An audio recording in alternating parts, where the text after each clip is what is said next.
Hello, and welcome to part 6 of the Southern Unsolved Mysteries Iceberg Explained. It's been over 4 months since we last looked at this series, and I'm excited to get back to it. But before we start, I would like to ask, if you enjoy the videos, please consider giving a like and subscribing, and possibly sharing. Now, get into the resting position, grab that bottle of Grapico, and that bag of Zapp's potato chips. We are going on a trip down south.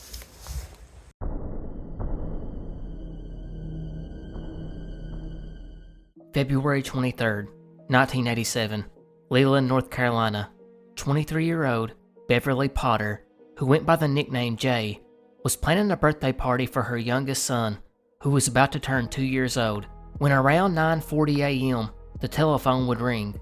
She answered it to hear her mother Lorraine on the other line, who told her that a man was coming by her house to look at a waterbed they had for sale. The classified ad had initially been listed in the local newspaper under Jaye's number, but when the free offer ended, she would take out another ad in her mother's name. Jaye would inform her mother that the bed had actually already been sold earlier that morning, and the person was coming back later to get it. But her mother, she had already given the other man directions to the house, and just to explain the situation to him when he got there.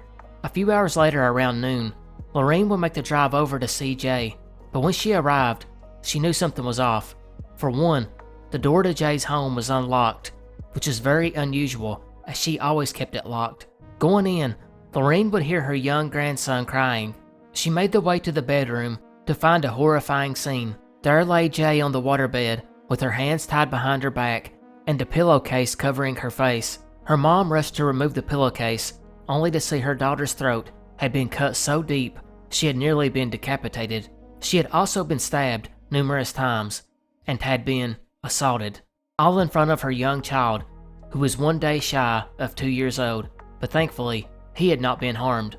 The police were baffled from the beginning. The child was too young to give details about the man, but he did say there was a knock at the door. Jaye looked out the peephole and did not see anybody. She opened the door, and a white male came in immediately. It was someone he had never seen before. Other than that, he was understandably unable to help investigators. Sitting at the crime scene itself was the clipping of the ad Jaye had placed for the waterbed. The listing had been circled in red. The detectives did believe that the clipping had been left behind by the killer, but that was not enough to lead to a suspect. But detectives did catch one break. It seems that a few months before her murder, Jaye's cousin Angela actually moved in with her and her young son. She would tell detectives that Jaye had received unwanted attention from several admirers around town. Some of this was kinda nice, such as a man that left her a rose at the restaurant where she worked, but others, not so much, because it seemed shortly after the ad was placed, Jaye began to receive disturbing calls of a sexual nature, where the caller would taunt both Jaye and Angela. And about a week before she was murdered, Angela would note that Jaye was very upset because she had had a dream about a strange man trying to kill her. Investigators would spend the following weeks ruling out several people known to Jaye, such as her estranged husband, a man she married in 1983 and separated from in 1986. He had a solid alibi. He was in the army and stationed in Germany. One man who Jaye had been dating was also looked at, but again, he had a solid alibi. He was at his home with a plumber who was doing some work for him. And then slowly but surely, just about everyone in her life was ruled out. It was obvious that this was a stranger. Another thing that confused investigators was just how the man got in and out of the house without anyone noticing him, because her house sat on the main road where people were often going in and out of the neighborhood. She also lived a tenth of a mile from the restaurant, and a flower shop was next door, while a roofing crew was working on a house just across the street from her home. It was hard to believe that not one person noticed. In 2000, some 13 years after the murder, Jaye's story would be featured in USA Today, and surprisingly, thousands of detectives from across the country began to call into the Brunswick County Sheriff's Office. It seemed that many law enforcement agencies were dealing with very similar murders in their areas. This brought some hope to an extremely cold case, but again, it led to nothing, because the Brunswick County detectives would try to connect Jaye's case to any of these other numerous unsolved ones from around the country, but sadly, there just wasn't any evidence that pointed towards it. But that has led to other speculation though. If this was a random murder, it's very possible that she's not the only victim. So could it be a serial killer? Jaye's family seemed to believe so, noting how well planned it was. He brought his own nylon rope and knife to kill her with. However, detectives dispute that it was planned out so well. They would note at some parts of the murder he was in control, but at some point he lost it. This is where mistakes were made. A criminal investigative psychologist would also state that it was his belief this person had been stalking her for a while, probably watching the house and knew there was no adult male there. He also speculated that the newspaper ad may have been nothing more than a ruse left at the crime scene to taunt or mislead investigators. This then ties back to the strange phone calls she had been getting. They always came after she got home, like this person was sitting and waiting for her. According to the cold case detective, they do have persons of interest in this case. Of course, they've been tight-lipped about who. It's been over 30 years since the murder, and law enforcement seemingly have not gotten closer, in spite of the fact that numerous people have been questioned extensively over the years. But in an interview in 2021, the cold case detective would comment that DNA had been collected at the scene, and they're hoping with the help and advancements in DNA technology that a break in the case will occur. The theories vary in this one, since so many little odd things occurred. Some believe it was a stalker who waited for the right time to attack, speculating that after weeks of prank calls, he made the call to the number asking about the waterbed, and then left the clipping at the scene to throw off the police. Others, however, believe the prank calls are not tied to the murder at all. Some believe it was just a random person passing through town who then found the ad in the paper and called the number and left the clipping at the scene to taunt the police, knowing that he would be leaving town the next day. This would tie in with the theory that he was connected to some of the other similar murders around the country. This is one I feel we will see a break in really soon.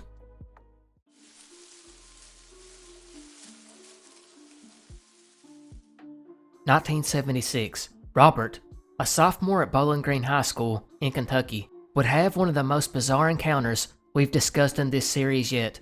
The young student had joined the JROTC, which, if you're not familiar, is the U.S. Army Junior Reserve Officers Training Corps, which is a character development and citizenship programs for youth. It was with the JROTC that the group of cadets were set to take a 2-hour-long hike up to an old farm for an overnight camping trip. Since Robert was the newest member, it was decided he would be the one on guard duty through the night. Robert would make his way down a ridge about a quarter of a mile away from camp, where he would finally take his post under the shadow of an old barn around 3 a.m. The night couldn't have been nicer, as the full moon lit up the area quite well. But about 30 minutes after setting up at his post, he noticed in the distance, about 100 yards away, a bush that began to swing backwards and forwards. Robert thought this was odd, since there was no wind blowing, and most likely just assumed that some critter was rustling around in the bushes, so he was not overly concerned. But he would continue to glance over at the bush every so often for the next 15 minutes, and noticed it continued to sway back and forth. Finally, after some time of this, Robert just began to ignore it. But it was just then that this bush suddenly stood up on 2 legs and walked away. Robert was unsurprisingly shocked and began to scream before bolting back to camp. Meanwhile, the cadets who had heard his scream would begin to make their way to him. As the two met halfway, Robert would describe the events and a creature that was much taller and bulkier than a normal man. The other cadets went to investigate the spot and around the area, but never found anything of interest, which leaves us with the mystery.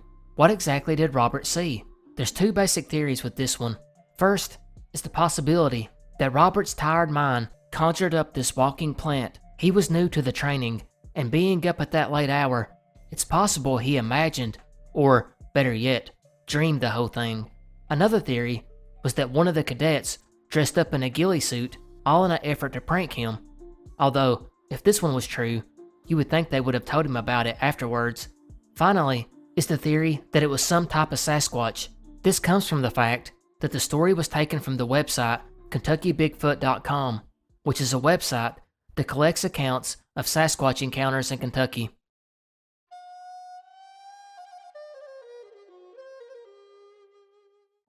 July 2014, an amateur archaeologist was searching an undisclosed location from just north of Atlanta, Georgia. When walking along an eroded bank of a small stream, something caught his eye. Behind some roots, he noticed something unusual. Upon closer inspection, the archaeologist pulled out the find of a lifetime, because tucked away behind those roots was a sword of about 12 inches. It was partially exposed in an eroded area approximately 6.5 feet below the top of the bank and about 12 inches above the dry creek bed behind dangling tree roots. It is believed the site had not been disturbed in a very long time, but this sword wasn't just any sword. It was actually a Chinese votive sword, which is an object expressing a religious vow offered or performed as an expression of thanks or devotion to God. And because of the symbols on it, archaeologists were able to determine that it was made somewhere between 1600 BC and 256 BC, which is a long stretch of time. Testing on the sword revealed that it was made from lizardite, a common form of serpentine or lower-grade jade widely distributed on all continents. The upper back of the sword is decorated with a dragon typically seen in the Shang dynasty, but brings up another interesting question. How did a Chinese sword this old end up in a stream just north of Atlanta? Is this proof the Chinese explorers found the continent before Columbus? This is one of those pre-Columbian contact mysteries that just doesn't have an easy answer, but one theory that has been discussed for a long time is that of a Chinese Olmec connection. For one, their mythology and symbolism is very similar.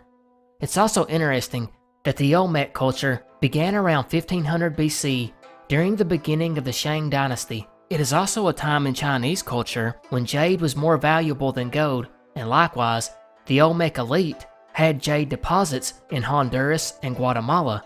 But it's around 900 to 300 BC that the Olmec mastered the difficulties of shaping and drilling jade with abrasive material into small ornamental or votive pieces. So is it possible the Olmec learned some of these concepts from ancient Chinese explorers who were visiting, and then perhaps through the complex indigenous American trade routes, both over sea and land, this Chinese-influenced Olmec ornamental sword found its way to Appalachia? Skeptics say most likely not. First of all, the man that found this sword is actually part of a group whose sole purpose is to find artifacts that prove the Chinese actually discovered the Americas before Columbus. If that isn't sketchy enough, he never showed anyone the site where he found the artifact. And finally, he has claimed to have found several other Chinese artifacts in Georgia that he's keeping a secret until he can publish the details, and it's been a decade and he still never has.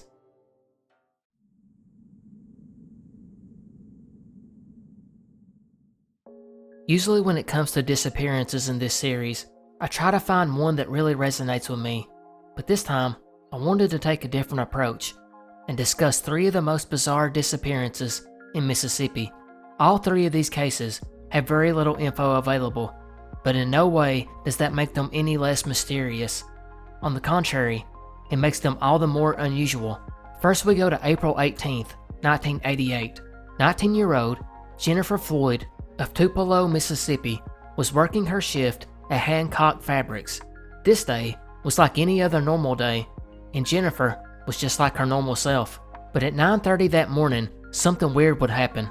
A phone call would come in for Jennifer, who would take the call, speak for a short time, hang up, and then left the store crying. Later that evening, Jennifer, who had a 1-year-old daughter and still lived with her mother, never came in from work. Her mom would report her missing, and it would be the next day when Jennifer's car was found sitting abandoned at a gas station parking lot. In looking for Hancock Fabrics, I found that the store had actually been located at 2 different places in its history. One of these was the same road as the gas station, so I'm going to assume that this is the one Jennifer worked at, which means she traveled a very little distance to the gas station after this mysterious call, or at the least, that's where her car was abandoned by someone else. This whole case is just so weird. The phone call that nobody knows anything about, her crying, possibly disappearing on the main street of town in mid-morning, but no witnesses, the fact that there's very little publicly available about the case. From what I can find, her disappearance didn't even make it to the online missing person databases until 2008, 20 years after she vanished, and there's not been any persons of interest named, or heck, even any update, which leaves many questions. Who was the caller? Didn't her friends and family have an idea? This was before cell phones were everywhere, so this person had to call her workplace to ask for her, meaning they knew her or was stalking her. Then we go to the next question. Who answered the phone at work? Was this person questioned? Was it a male caller? Had he called there before? How often did she receive calls at work? Did this caller ask to meet her somewhere? Or did she just leave crying after receiving some tragic news? It seems pretty obvious that whoever called her was trying to play on her emotions enough to lure her away, maybe saying her child was injured or something. There's even the slight possibility that the call had nothing to do with her disappearance, and she really just left because she was emotional, and some predator just spotted an opportunity. This is a case that needs more information disclosed, which is more than I can say for the next one, where there is hardly any info available, and it's one of the strangest cases that I've ever came across, that of 78-year-old Claire Faulkner Ells, who lived in the very rural area of Batesville, Mississippi. The elderly lady lived alone and took care of herself, and this is partially due to the fact that Claire was in excellent health for someone her age. She had no known health problems, nor did she have any mental issues like dementia. But it was on January 19th of 1991, her postman had noticed that her mailbox had started filling up. She had seemingly not came down the driveway to check the mail in days, so he, knowing Claire and knowing her age, decided to call authorities to request a welfare check on her, assuming she had some kind of health scare. But when police made it to her home, what they found was weird. First, the obvious. There was no sign of Claire at all, and what made this stand out was Claire did not drive. She did not even own a vehicle. But even stranger was the room. There was a coffee cup and a container of butter on the table, while food still sat on the stove. It looked like she had already eaten breakfast that morning and was in the middle of preparing lunch, and for some reason, just up and walked out of the house. There was no sign of a disturbance, and nothing was missing. The whole thing was creepy. They began to question people in the area, and that's when they found the last confirmed sighting had taken place 8 days before on January 11th, as Claire was seen walking near her home at 11 a.m. Now again, this case has very little info available, but I have to assume they searched the property for her and found nothing. However, making the case stranger was in 2005. The Batesville PD chief, Roger Van Landingham, had announced his retirement, and the local newspaper covered it. But before the chief could step down, he received an envelope in the mail that contained the newspaper article on his retirement, and written across the picture was the name Claire Ells. The chief did state he did not take this as a threat, and instead believed it was someone trying to remind the police and public about her unsolved disappearance.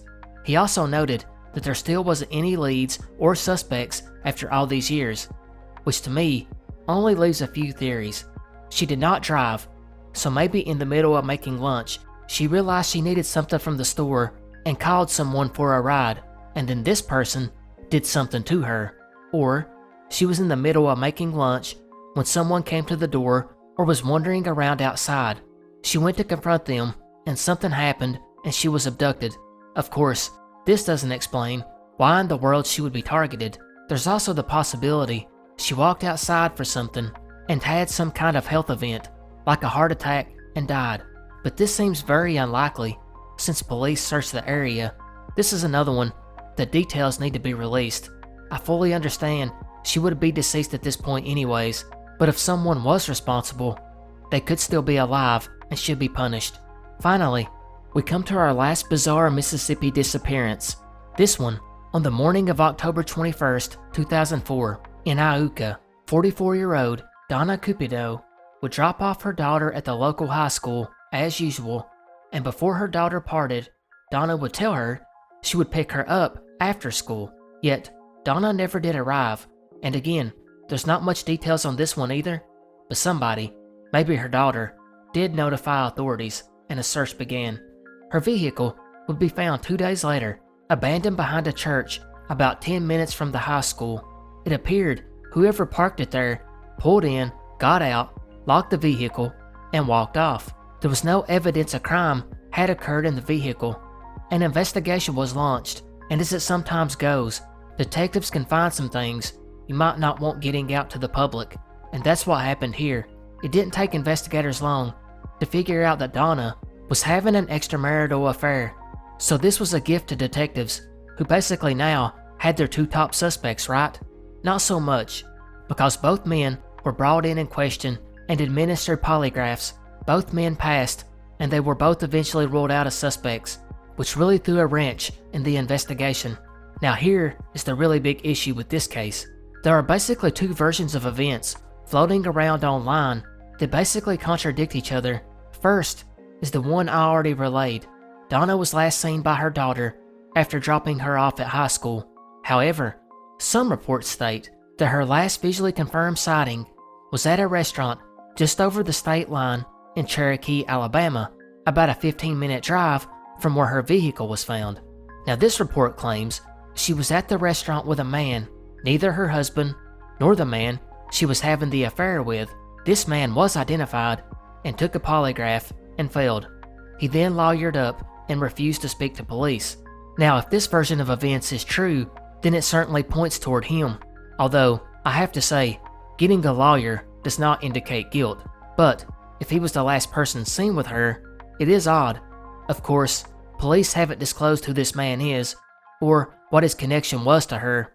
Regardless, 2 months later, pieces of her wallet were found by fishermen in Bear Creek, which I could not find locally. The closest Bear Creek is an hour away in Alabama, so I don't know if this is more misreporting or if this is just some little waterway the locals in Iuka just called Bear Creek. Regardless, the case is unsolved after nearly 2 decades.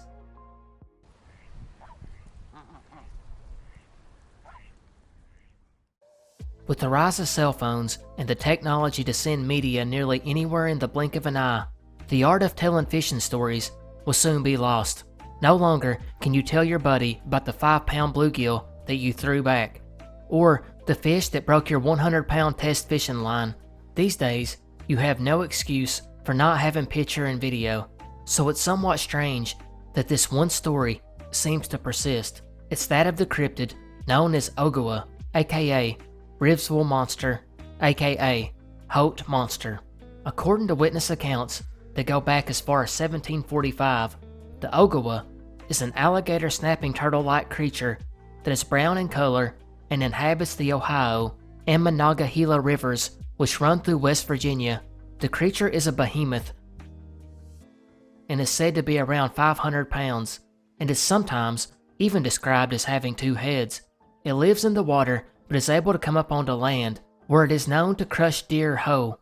It's said it stays in the water during the daytime, and at night goes to land to wait on them, usually in deer paths behind an old stump where the deer are unaware of its presence, passes over him. The turtle then seizes him and entangles him in its tail, which is sometimes cited as being 15 feet in length. He then drags him to the water, where he drowns and devours him. They are said to be a leftover animal from prehistoric times, when giant turtles roamed the area. As mentioned, the first report goes back to 1745 in Holt, West Virginia, when, according to the story, a 12-year-old boy from the Nichols family was allegedly pulled under the water by the Ogua and Monongahela River while fishing with family on October 12th. He was never seen again. Witnesses described it as being larger than a bear. Days later, the family awoke to the sounds of something described as larger than a sow rubbing up against their cabin. The family eventually moved, and ever since, the creature has been spotted numerous times, particularly in Marion County, most famously by Fairmont coal miner John Edward White, who spotted the creature while night fishing at Paw Paw Creek in Rivesville, the summer of 1983. He cited it began with small waves coming ashore, followed shortly by the sight of fish swimming away from the river toward the mouth of the creek. Then, 30 feet in front of him, a fin that he estimated to be 6 to 8 feet in height appeared out of the water. Backing up, he caught a glimpse of a long reptilian tail and the mass it was attached to, swept out and back into the water. This, along with other local fishermen, made the creature an estimated 20 feet long and was reddish-brown in color with a serpent-like head and razor-sharp teeth and a long flat tail. According to the local paper, it was thought that it had came upriver from the Gulf of Mexico. His description was less detailed, but he did cite that it had a serpentine tail that matched earlier versions of the accounts. But let's start with the gigantic size, if this creature exists, and it is an alligator snapping turtle, or at least some kind of animal that is related to it. The largest snapping turtle in captivity was around 250 pounds, nearly half the size of Ogua. However, there is at least one account of an alligator snapping turtle found in Kansas in 1937 that weighed 403 pounds, but this was never verified. Speaking of Kansas, the southeastern part of the state is about as far north as this turtle was found, and only as far over east as western Kentucky, which means this turtle is not native to West Virginia at all, casting doubts on Ogua, or at least Ogua being an alligator snapping turtle. Or does it? Well, one of the explanations for Ogua is that it may indeed be a large snapping turtle that somehow made its way northward from the Gulf Coast. This has happened in the past, with at least one making it as far north as Maine, while others cite that it's an alligator that made it to West Virginia.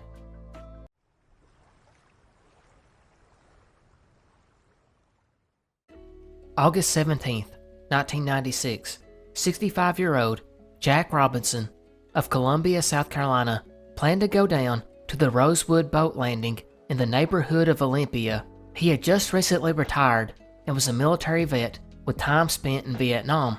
He was by all accounts a regular guy who kept to himself, but this evening he would pull into a gravel parking lot about 6 p.m.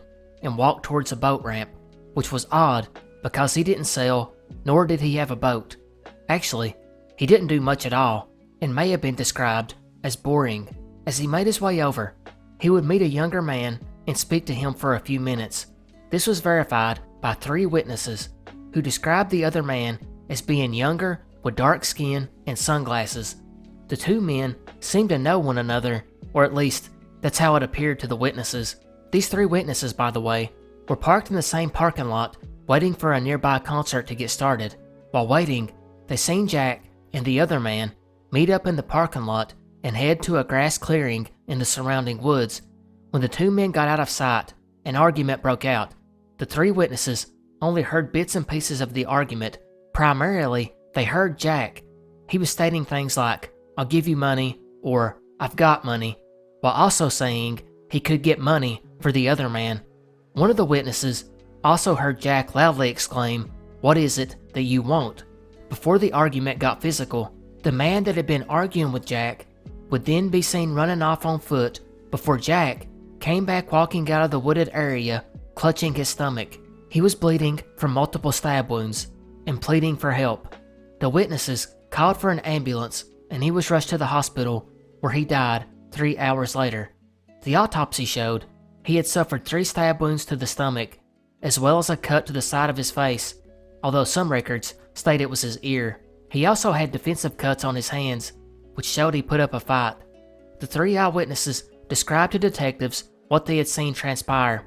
Detectives, going on these statements, were not sure if it was a pre-planned meeting by the 2, or if they ran into each other and walked together. But according to all 3 witnesses, the conversation was being shared between 2 acquaintances. The eyewitnesses also gave a solid description of the man, and a sketch was made. He was olive-skinned, most likely Hispanic, between 25 and 35. He wasn't big, about 5'5", and between 150 to 180 pounds. He had black hair and a light mustache, and was wearing aviator sunglasses, so the eyewitnesses couldn't get a good look at his eyes. The investigation soon began, and the key question was, why did he even go to the boat landing that day? To buy drugs? Or maybe to drink? Apparently, according to everyone that Jack knew, he didn't indulge in either, and he had no history of it. Detectives then went over his phone records and bank statements, and again, nothing stood out. He was a loner, and outside of visiting his family and volunteering, he didn't do much. However, detectives were able to determine that he had not made plans to go out that evening. At least, he didn't by telephone. which led investigators to think this was a chance encounter. Police also brought out bloodhounds that surprisingly picked up a scent from the crime scene. They followed it to a nearby business, which led to the investigation of a man named Max Nodden, who would eventually be arrested for killing a woman named Kimberly Brown, as well as her niece, Leah Brazil. Kimberly knew Jack as the two had worked together, and Max actually worked at the business that the bloodhounds tracked the scent to. However, this was more of a desperation move by police, as Max looked nothing like the description. He was black and not Hispanic, and since this was all the police had, they pursued it before ruling him out. But it was Jack's daughter who, after speaking to police, was surprised to hear their first theory. They thought it was just possible that the man was Jack's lover. Apparently, in the months before Jack's death, he had began visiting a gay club in the area. But what doesn't make sense about the lover theory is why it sounded like a robbery was taking place. Why was Jack exclaiming he would give him money and asking him exactly what he wanted? The whole thing was odd. The case is cold, but police did eventually find a rusty hunting knife a short distance from where Jack had been stabbed, and they believe it is the weapon, but due to the exposure outdoors, they were unable to find DNA. They're hoping with future advances in technology, DNA will be able to be extracted.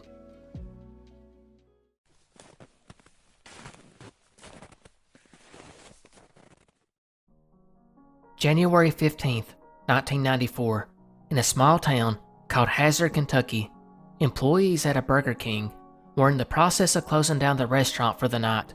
As they were ready to go home and get out of this extremely unusually cold weather that had descended onto the area, with temperatures dipping down below 0 degrees. But while they were closing down, they began to hear someone frantically banging on the doors. The workers rushed out into the lobby to see a young man in distress, begging to be let in. This young man was 21-year-old Joe Mark Wells. As he pounded on the glass doors, the employees would rush to call the police, but they did not let him in. And you may be wondering, why would they not let this person, who could potentially be running from danger, into the restaurant with them? Well, there's actually a good reason for this. It turns out that just the night before, a gas station was robbed, and the young attendant there was a very popular high school student who was shot and killed as the thief fled. For a town with a population of about 5,000 people, any murder was big news. But one of a young man so loved by the community was just unheard of. The town was so small and the crime so big that it created an atmosphere where everyone was on edge. And to these Burger King employees' credit, they would later state in interviews they regretted not opening the door to help him. But I have to say, I don't blame them one bit. However, it would only take the police, who were already no doubt on high alert, just a few minutes to reach the restaurant. But when they arrived, Joe was already gone. But it seems like he did not go very far, because shortly after this, Joe would approach Walmart, where he would begin asking people for a ride as they exited the door. I have to note here, some reports say that at this point, Joe was now calm, while other sources claim that he was acting panicked like someone was after him. After this, Joe never made it back home. The next day, his sister began to worry and called the Hazard PD. He was soon reported missing, and the police would bring out the dogs to try and track him down. However, it was hindered by a snowstorm. They did eventually pick up the scent near a river behind City Hall, but when they searched the area, including the water, there was no sign of Joe. Now, as you can see on this new map, Walmart is no longer in this location. But if he had walked east from where Walmart was then, he could have walked across the road and down the hill, and it is possible that he fell into the river since it was dark. But you would think one piece of evidence would have turned up showing that, and if he had fell in and gotten out, hypothermia could have set in and led to his demise. But this is in the middle of town, and someone would have seen. Not to mention, this search happened very soon after he went missing. Detectives did start their investigation, and they found one interesting thing. Joe had started that night out, hanging out with friends at the local shopping center, which is a thing you do in the 90s if you live in a small town. At some point, an argument broke out between them, and Mark walked away from the situation. It was shortly after this he was found beating on the Burger King doors. But that wasn't the only angle the detectives looked at. Many people in the community started to talk, and the town's theory seemed to be that Mark had seen something on the night that the gas station attendant was murdered, and he too would be murdered for the sole reason of being a witness. However, police investigated this theory a lot, but they just couldn't find any evidence linking the two, leaving us to guess what happened. What were Mark and his friends arguing about? Why didn't he seek shelter in Walmart? Why did he even go near the riverbank? Is it possible that whoever he argued with came back and murdered him and hid his body? Was his disappearance connected to the murder the night before? Is it possible that he was on some kind of drugs or having some type of mental issue? Or did he really just have an unfortunate accident?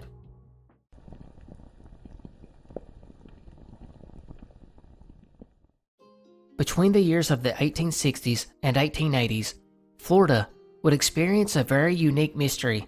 In the city of Tallahassee, one could go stand at a high point in the city and look towards the south and see a distinct column of black or white smoke, sometimes illuminated white or green, and this was seemingly rising out of the Wakulla swamp in Wakulla County.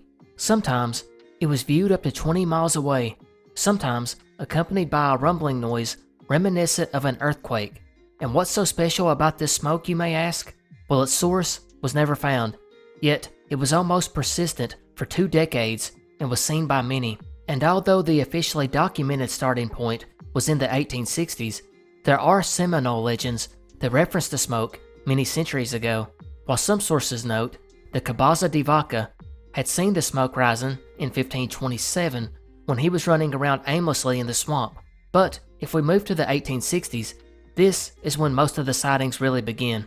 In the early days, many thought that it was a forest fire, or perhaps a house fire, but after it appeared over and over again, making some nights brighter, well, people got curious. There were even sources that claimed during the Civil War, Union vessels became suspicious of the smoke and thought a rebel camp for the manufacturer of arms and ammunition were hidden deep in the swamp. They would even sometimes fire shells at it, but it wouldn't be until 1882 when it was first speculated that the smoke might be coming from a volcano, the Wakulla volcano, a volcano so deep in the swamp that it could not be located. And as far as when the smoke stopped, that's an odd story too. It seems that it stopped on August 31st, 1886, the same exact day there was a 7.0 magnitude earthquake in Charleston, South Carolina, a massive earthquake which left the city in ruins, and tremors were felt from Maine to Florida, the second largest on record in the southeastern US. After that day, the smoke disappeared, and over the years, numerous theories have been brought up to explain just where the smoke was coming from, the biggest one being that there was an active volcano deep inside Wakulla Swamp that could not be found, but geologists have said there is no way a volcano could be in Florida.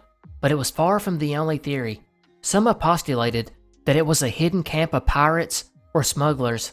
Others assumed it was a collection of moonshine stills, while more reasonable theories, like vapor from a hot boiling spring or a fissure that spits flammable gases, was also brought up. The American settlers thought it was an Indian camp, yet no one could ever find it, in spite of the fact that there was a $10,000 reward for anyone who could find it. One person even died during the search. By the 20th century, more grounded theories would be proposed. One of these was that the volcano was nothing more than a hill of burning peat, which is an accumulation of partially destroyed vegetation or organic matter often found in swamps. One researcher noted that this peat caught fire during extremely dry weather, and when the swamp fire had exhausted, the slow burning peat continued to burn on and off for years. This was later expanded upon by theorizing that the peat fires fell into sinkholes as a result of the Charleston earthquake. Yet, a peat fire burning in the same location for a few decades seems pretty rare.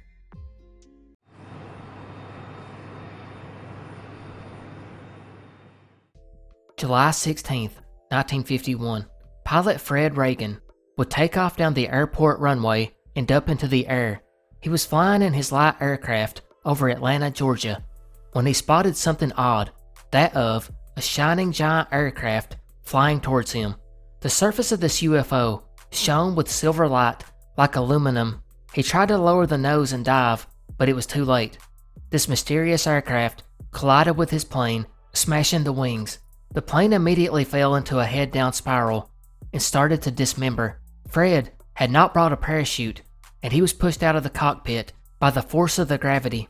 As he fell, he knew he was going to die, but when he got closer to the ground, he suddenly felt there was no more danger, because it felt like he was being hooked up into the air by something. Fred would report that he was floating, but his whole body seemed paralyzed without any feeling, and only his eyes could turn left and right. By this time, the aircraft that crashed into him was hovering above him, holding him in the air with some kind of suction device. A dull sound rung out as the hatch opened, and after a while, Fred was in the UFO with no light inside. When his eyes finally adjusted, he seen 3 figures in the dark, humanoid life forms that looked like wine bottles, wearing sparkling metal cosmic suits. A bright blue light that seemed not too far from the face of this creature moved closer to Fred, as if he was checking on him. The bright eyes looked up and down his whole body, while the cabin remained very quiet. The alien would then speak and relay that this was an accident, that they had not meant to crash into him, and that they had came only to look at Earth's civilization. They also let him know that they did a full exam to make sure he was not injured by the crash, but in doing so, they did find a tumor on his brain. Due to them causing the crash, they decided to compensate for it by removing the said tumor. They then told him he was being sent back, but not to tell anyone. Suddenly, a harsh sound rang out in the cockpit, and Fred lost consciousness. Sometime later, Fred was found unconscious in a field without so much as a scratch, while the wreckage of his plane lay nearby. The engine was buried about 6 feet into the ground, meaning it had fell thousands of feet. When he awoke, he found himself lying in the hospital, surrounded by doctors and nurses. He would begin to tell his family what happened. No one believed him, of course. He was eventually discharged from the hospital, but he would have nightmares for several nights about the event. A few months later, he suffered severe depression and was admitted to the mental hospital. Nearly 10 months later, he died. An autopsy was ordered because of his extraordinary story he shared. They found that he had died due to degenerating brain tissue, a symptom of overexposure to atomic radiation.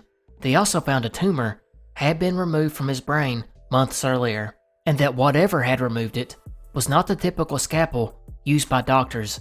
Instead, it was some type of instrument not seen in medicine before. So what to make of this one?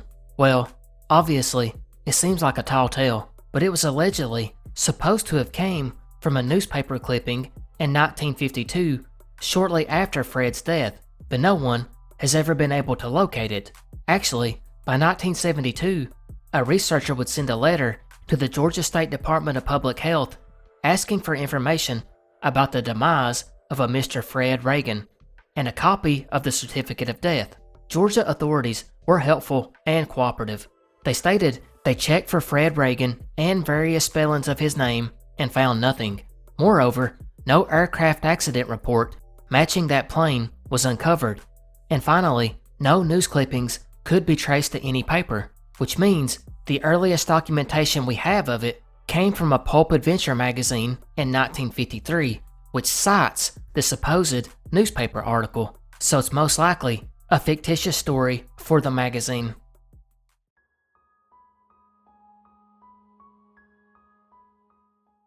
March 24th, 1976, Nashville, Tennessee. A fisherman would find the body of a teenage girl laying face down in the Harpeth River and reported it to the authorities. Upon getting her out of the water, it was found that her pants had been unbuttoned and she was not wearing a top. She also had cuts and bruises visible on her body, as well as old scars on both arms that seemed to have come from cigarette burns. The woman was either Hispanic or Native American, and probably between 14 and 17 years old. Upstream, a blouse was found that could not be 100% confirmed to belong to the deceased. On taking the young woman back to the coroner's office, an autopsy would be performed, and it was found that her cause of death was drowning by undetermined circumstances. It was also determined she had been dead for less than 24 hours. Finally, they were also able to establish she had sexual activity just days before her death. If this was consensual or not is still unknown. But not only did detectives not know exactly how she had been murdered, or if she had even been murdered, they had no idea who this young woman was. Luckily, they did catch what they thought was a break, finding that the woman had carried a photograph of a white, blonde-haired boy. On the back of this photograph was the name Little Charlie written on it, along with a phone number. Detectives would call this number, and a 24-year-old man named Charles Moore answered it. Charles lived in East Nashville with his father, known as Big Charlie. He would clarify to the detectives that he was not the child in the picture. However, he would state 9 days prior to this unidentified woman's body being found, Charles and his brother-in-law had picked up this young woman who was hitchhiking along I-24. She went by the name Cheryl or Sherry and was accompanied by another teenage female who they described as slender and white with sandy blonde hair, scars on her wrist, and wore wire-rimmed glasses with round lenses. These two girls would tell Charles and his brother-in-law that they had ran away from a treatment facility in or near the Twin Cities in Minnesota. The companion with Cheryl had been there because she was suicidal, hence the scars on her wrist, while Cheryl herself told them she had been there because she was a recovering alcoholic. The two would further reveal that they were on their way to Haines City, Florida, about a day's drive from Minnesota and a half a day's drive from Nashville, to meet up with the companion's husband, or in some sources, the companion's family. Charles explained that he provided Cheryl with his name and phone number after dropping them off, and said to hit them up if they returned back to Nashville and needed anything. Cheryl did not have a sheet of paper, so she wrote it on the back of this photograph. And I have to clarify here, there is some conjecture that the boy in the photograph is actually the child of the companion traveling with Cheryl, but that has never been confirmed. Once they dropped the two off, he saw them get into another truck and drive off, and going by Charles's account, that means Cheryl's body was found 90 miles from where they dropped her off at, and was strangely in the opposite direction of their intended destination in Florida. Cheryl was buried, and somehow her grave location was lost, as the markers had been relocated, but dental and fingerprints were taken, and she has not been connected to any missing person cases. Even stranger, the unidentified blonde girl that was traveling with her has never been identified or found. It's even possible she is still alive somewhere. And since it was 9 days between when Charles dropped off Cheryl and when she was found in the water, it's unsure if they remained in the area that whole time, or made it to Florida and were on their way back north, or if Cheryl and the other girl split up, with Cheryl remaining in the area while the other girl went to Florida. Police checked with facilities near St. Paul and couldn't find any records indicating that patients had escaped. They were also able to conclusively rule out both Charles and his brother-in-law. A cold case detective did release an update in 2020 where we learned that she was most likely Native American, living on a reservation in Minnesota or Wisconsin. Cheryl was found to be heavily intoxicated at the time of her death, which again means her drowning may have just been an accident. Unfortunately, this is one of those that will probably never be solved.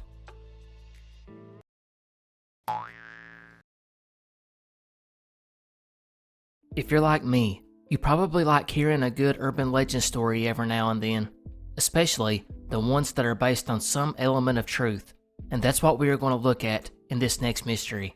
The crazy story starts on October 19th, 1970, in Burke, Virginia, when U.S. Air Force cadet Robert Bennett and his fiancée were visiting relatives in the area.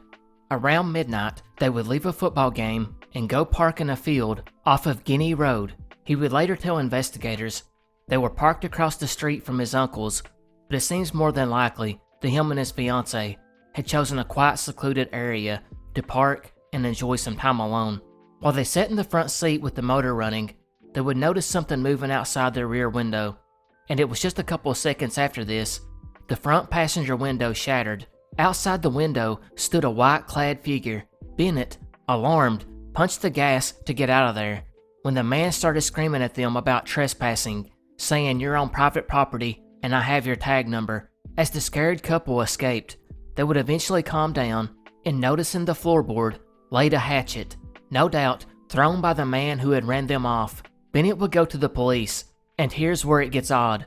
They would ask for a description of the man, and Bennett would say he was wearing a white suit with long bunny ears. Yes, you heard that right, bunny ears. Meanwhile, Bennett's fiancée would dispute this and say that it wasn't bunny ears. It instead looked like one of those white hoods the KKK is known to wear. Regardless, Bennett and his fiancée did state that even though they had seen the man's face clearly, they could not determine his race. 10 days later, on October 29th, a construction security guard named Paul Phillips was making his rounds when he came across a man standing on the porch of an unfinished home. And again, this was on Guinea Road, just like the Bennett altercation. Phillips would approach the man and try to run him off the property when he noticed the guy was wearing a gray, black, and white bunny costume. He was about 20 years old, 5'8", and 175 pounds. The man was carrying a long-handled axe and began chopping the newly constructed porch, exclaiming, "You are trespassing. If you come any closer, I'll chop off your head." The security guard went for his gun, and the man then turned around and ran off into the woods. Now the Fairfax County Police Department realized they had a potential madman on their hands, and they would open an investigation into the matter. But the floodgates had been opened, because in the following weeks, more than 50 people contacted the police with reports of seeing a bunny man. And while we can't go over all of them, headlines like "The Bunny Man Strikes Again" and "Man in a Bunny Suit Sought in Fairfax" sprung up all over newspapers in the area. Maybe the craziest account was that the bunny man had eaten someone's runaway cat. And while the bulk of these 50 reports are unverified or dubious, the mystery remains about the two original encounters, the canonical bunny man encounters. These two incidents are the only two that are widely believed to have actually happened, but the man behind them has never been identified, and stranger yet, his motive for doing so. Of course, maybe the couple that pulled into a field were really on his property, but if so, that should have been easy to identify the culprit. But what kind of rules out the private property motive is the fact that the bunny man attacked a construction site that was definitely not his property. He was owned by a company putting up real estate in the area, which brings us to our theory. In 2013, an article documenting the attacks speculated that it was someone who obviously lived in the general area that was unhappy that the woods were being cut down for new housing. It was a growing neighborhood, and what was once a nice farm community was turning into a suburb, and someone, who may have had a mental illness, did not react well to that. In fact, after the attack on the newly constructed home, the detective investigating the case got a call from someone at the company building homes in the area who reported they had received a call from someone identifying himself as the Axeman, and this man told the company, "You have been messing up my property by dumping tree stumps, limbs, and brush and other things on my property. You can make everything right tonight by meeting me to talk about the situation." A time and place was set up, and police actually staked it out, but the Axeman never showed up. The police, for their part, do not have a record for the assault of Robert Bennett and his fiancée, but they do have a record for the vandalism on the home. Regardless, the story went from these two incidents to one of the richest urban legends in American history.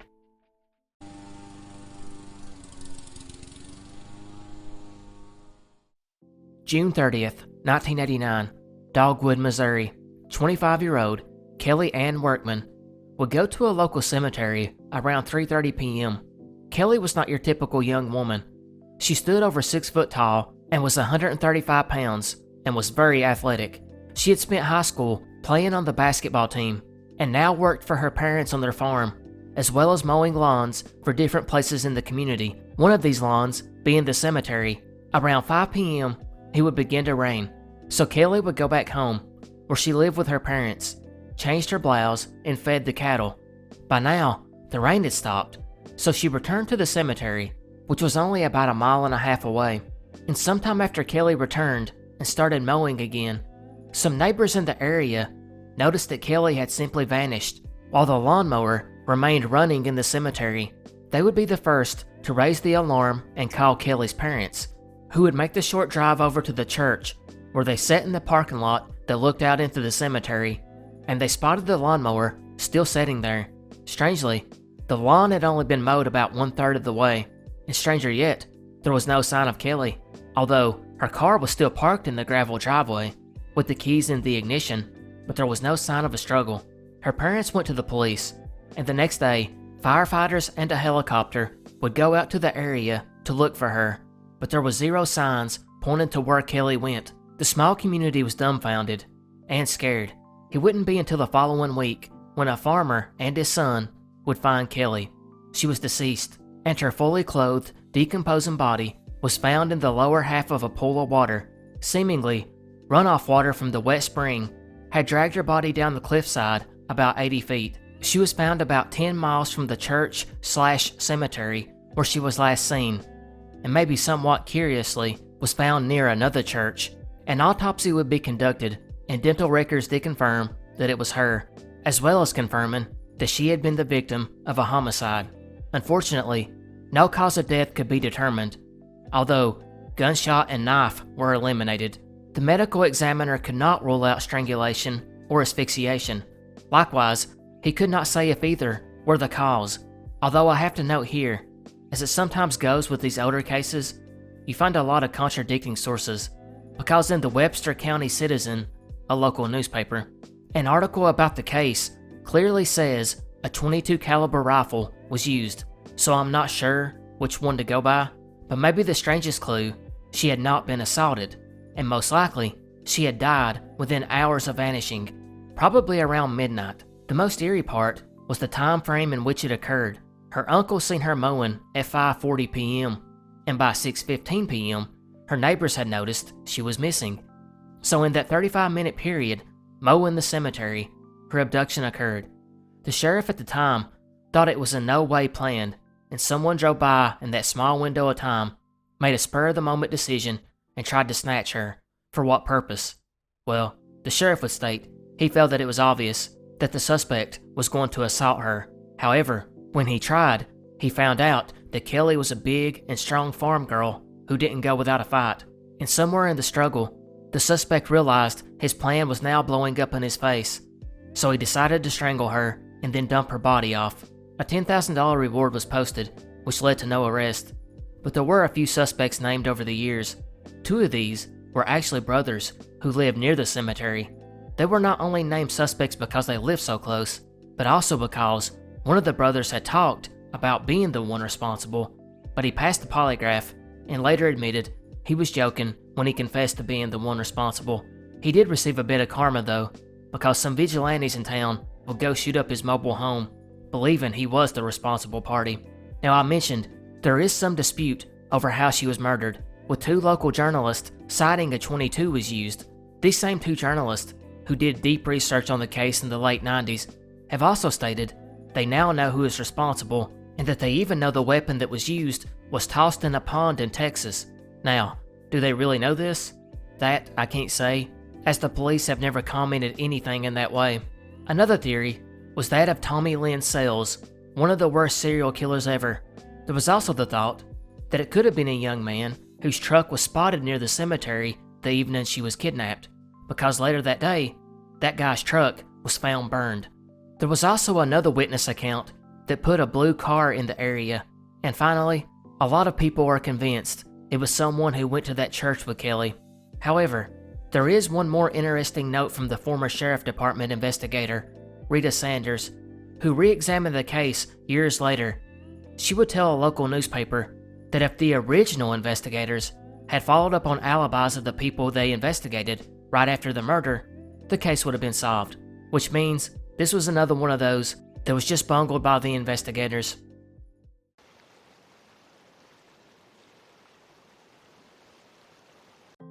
August 8th, 1991, Naples, Florida. 32-year-old Patricia Leventhal would come home from her church choir practice and get into the jacuzzi with her husband.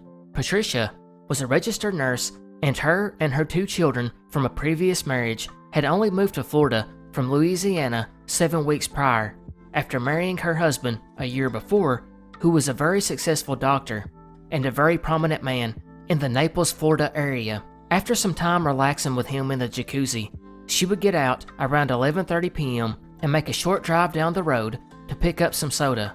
However, Patricia never made it back home. The police would be called in, and it didn't take them long to find her vehicle abandoned in an apartment complex parking lot just a mile away. There were no clues and no sign of a struggle, nor were there any fingerprints. And Patricia has never returned, nor has her credit cards ever been used again. It's like she vanished into thin air.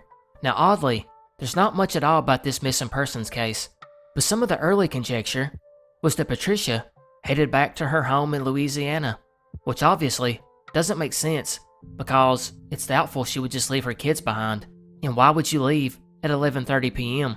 But the other thing that came out that really makes this one shady is Patricia's husband, the doctor, would tell police she had only gotten out of the jacuzzi to get a soda at 11:30 p.m.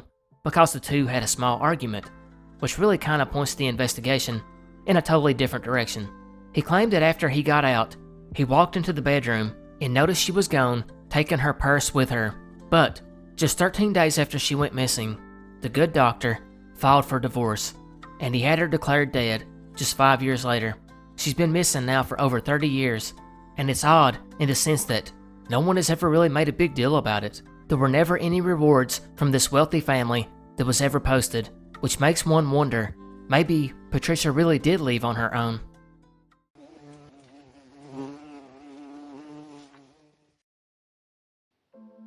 The next mystery comes from the Monsters Among Us podcast in an episode where they took listener calls detailing their own paranormal experiences. One caller ran into one of the most bizarre cryptids I've ever heard of. This man, who went only by the name Dan, was 33 years old, would recall a story from his childhood when he was around 9 years old in the mid-90s. He was living in Virginia at the time, and I went over to a friend's house as the two young boys planned to walk out into the nearby forest to visit an area they called the Cliffs. Now Dan's friend lived deep in the woods, as the house sat on a couple of back roads and then up a long driveway about 1/5 of a mile back up from the main road. So the two young boys would start heading down the driveway and into the forest, one they had walked numerous times before. His friend was leading the way through dense trees, staying 2 to 3 steps ahead when all of a sudden he came to a complete stop. Dan looked up to see a humanoid creature that stood about 7 to 8 feet tall and can only be described as looking like it was made out of beehive material and chunks of wood. It also had some sort of a face, but Dan couldn't clearly describe it, just saying it wasn't human. The cryptid, which is now known as the Wasp Paperman, was sitting on a log about 15 to 20 feet in front of the boys, blocking their path. And at first, they wondered if this might be some weird sculpture someone left out in the woods as a joke, but this thing turned around and looked at them, which immediately sent them running back to the house. And as far as theories go, there's not many. There's no other cryptid sighting that really sounds similar to this one, but I suppose it's possible that since Dan was a child when this happened, what he may have really seen was a big wasper nest, and with all the limbs and trees and dense foliage, what he may have really seen was just an illusion. Other than that, there's no other theories because this cryptid sighting is so obscure.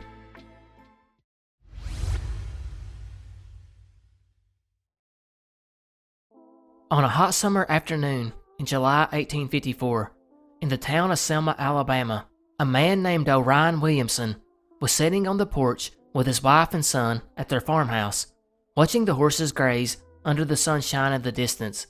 Orion would stand up and say, "I forgot to tell Andrew about those horses," Andrew being the manager of his farm, and he began to walk towards the field to tell him to take the horses to a shaded area.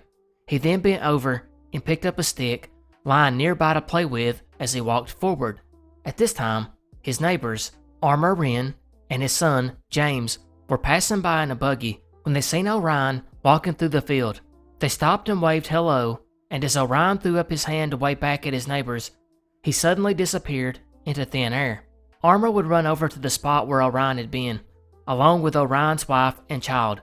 They assumed he had fell into a hole, and looked around the area trying to find him, but all they seen was grass. The entire thing was eerie. How did a grown man disappear in front of his family and neighbors? The shock was so much that Mrs. Williamson fainted and had to be taken to a hospital. The story of the mystery spread throughout the town, and eventually 300 people came together to search the field for Williamson. and they brought out bloodhounds as well, and as the hours passed, it became dark. They would light up torches and search for a while longer with no sign of Orion. The next day, more citizens from the surrounding areas came to search. Some volunteers even started to dig where Orion had once stood, but found nothing. Eventually, the search was called off. The following spring, investigators would make it to the area to do their own search, and they found that oddly, a dry patch of grass was now nearby where Orion stood. Not only that, but Mrs. Williamson would tell them that her and her son kept hearing her husband's voice call out for weeks after he disappeared, but every time they searched the area where the sound was coming from, they found nothing. The early theories by the investigators was a magnetic field transported the missing man to another dimension, but now maybe a more modern take on that would be a dimensional rift or window that Orion accidentally stepped into. There's other stories that are similar to this. Actually, there was one from 1880 in Tennessee of a farmer named David Lang who, like Williamson, was sitting on the porch with his wife and children before walking out into the field and was never seen again. In this case, his daughter Sarah would write about the incident in great detail. Then, 5 years later, we get the story of a man named Isaac Martin who disappeared in 1885 working in a field in Virginia. His disappearance was covered in the New York Sun, and if you listen to the obscure mystery series I covered, you might remember Alberto Gordoni, who disappeared in Italy under similar circumstances. But in Orion's case, if he wasn't teleported to another dimension, what could it have been? Well, you get the obvious paranormal ones, like a UFO abducted him, while there are more couple down-to-earth theories that don't make sense either. Some claim that Orion simply left to start a new life, and it was known by his friends he was unhappy at home at the time. But how does this explain the fact that he disappeared in front of his neighbors and family, unless they all lied about it? There's also the theory that he met with foul play. In particular, there were a few other people in the area that went missing around the same time. There's also the theory that he staged his disappearance, but again, all these have to be ruled out. If it's true, he disappeared in front of his family and neighbors. We finally come to the last theory, which is probably the most viable. In the 1970s, researchers would contact a Tennessee librarian who believed they had found the source of the tale. Turns out that a well-known hoaxer living in Tennessee in the 1880s supposedly invented the story while participating in a lying contest, which then spread and became a local legend. Yes, people were so bored back then, they had lying contests, but it's believed this was the source for the alleged David Lang disappearance in Tennessee, and somehow, over time, it got retold as happening as Orion in Alabama. However, it has to be pointed out, there's actually no concrete proof that this happened either, which just further complicates the tale, but I would venture to say that it's probably something like this that the story did come from. But there's also another account that says Williamson's disappearance was real, and someone else wrote a short story based on it, and changed the name to David Lang, and changed the location from Alabama to Tennessee. Census records had been searched for an Orion Williamson, and nothing was ever found, but since records are spotty back then, it doesn't really prove anything.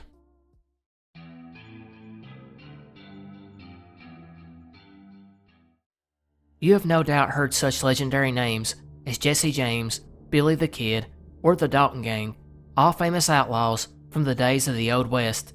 Many movies and stories have been written about these men, and their names are known far and wide, but there is one name you probably have never heard of, that of James Copeland and the Copeland Gang. Now technically, he wasn't an Old West outlaw, since that time frame is generally considered to be the 1860s to 1910s. Instead, Copeland would terrorize Mississippi from the 1830s until his death in 1857, so he was kinda like the OG. At 14 years old, he would sneak out and go steal 15 hogs, in which he turned around and sold in Mobile for $30, which was a ton of money back then. He tried to steal this from the same farmer again, but the next time, he was caught and arrested. His lawyer knew there was too much evidence to prevent incarceration, so his mother actually hired a man named Gale Wages, a notorious thief from Mobile, to take care of the situation. Wages and James Copeland would burn down the Jackson County Courthouse, destroying all the evidence against him, along with everything else housed there. After this, He would join Wages, who led a gang of bandits based in Mobile, Alabama, and over time, Copeland would start his own gang that worked with Wages' gang. The two had a combined 60 members who mainly pillaged southern Mississippi along with parts of Alabama. They mostly stole slaves, horses, boats, hogs, looted and burned houses and stores, counterfeited, piracy, and of course, murder. Copeland was especially important because he knew of water hideouts as well as he knew the ones on land. He and his gang set fire to the west side of Mobile, and then when the citizens were trying to put out the flames, they rode to the east side and looted it. When things cooled down, they came back and done it again, only this time, they set the east side on fire and sacked the west side. Each time, they would load their boats with their plunder and disappeared into Mobile Bay. However, in 1849, his luck ran up as he was captured near Mobile and tried for his Alabama crimes and sentenced only to 4 years. But after he completed his term, he was transferred to Mississippi to stand trial for his much more serious crimes, such as murder. And in 1857, he was convicted and sent to the gallows. So you may be wondering, just what is the mystery? Well, after Copeland was convicted, he would confess a lot of things to the sheriff before his execution. One of these were the names of the men in the gang, which is why we know who they are today. But the other things he confessed, well, that's the mystery.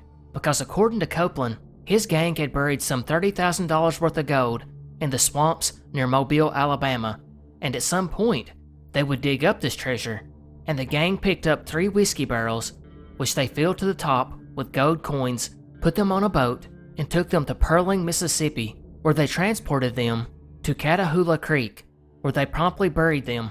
But this was supposedly just one of the caches.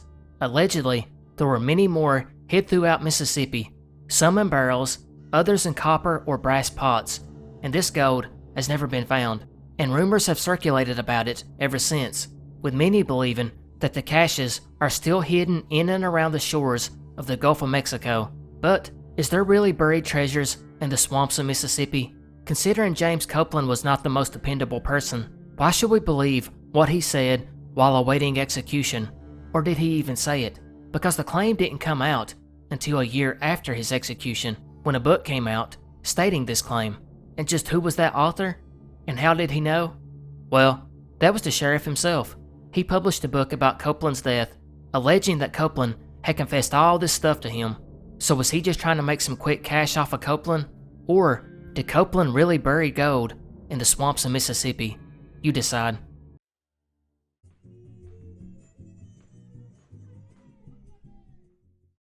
New Year's Eve, 2007, a man who went by the name El Mariachi would attend a New Year's Eve party at the home of Adolfo Valentin Morales.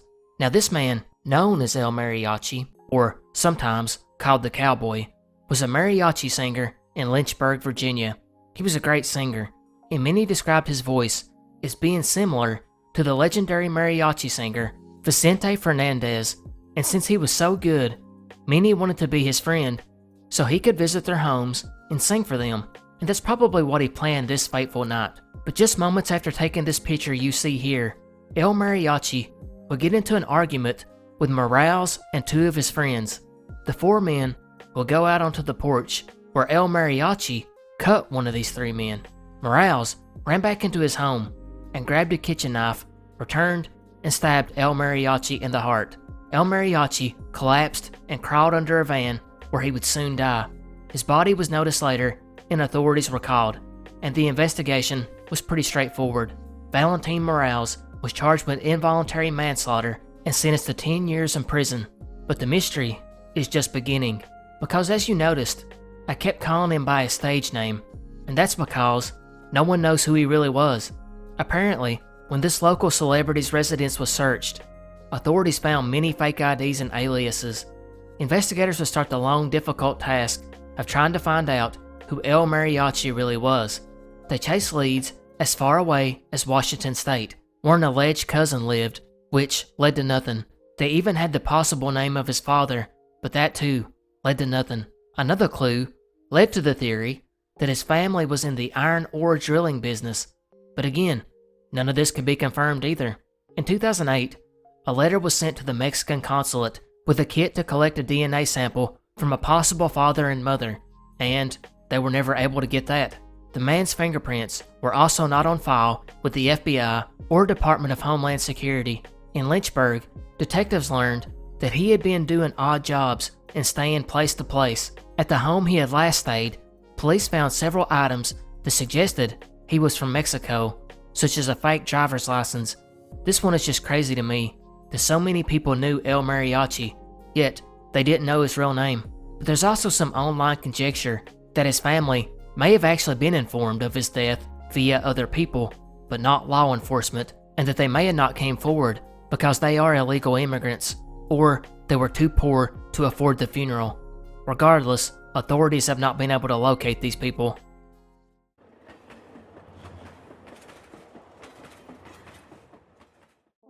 August 27th, 1891, at 2:30 a.m., a locomotive will pull out of Statesville, North Carolina, intending to take its passengers to Asheville.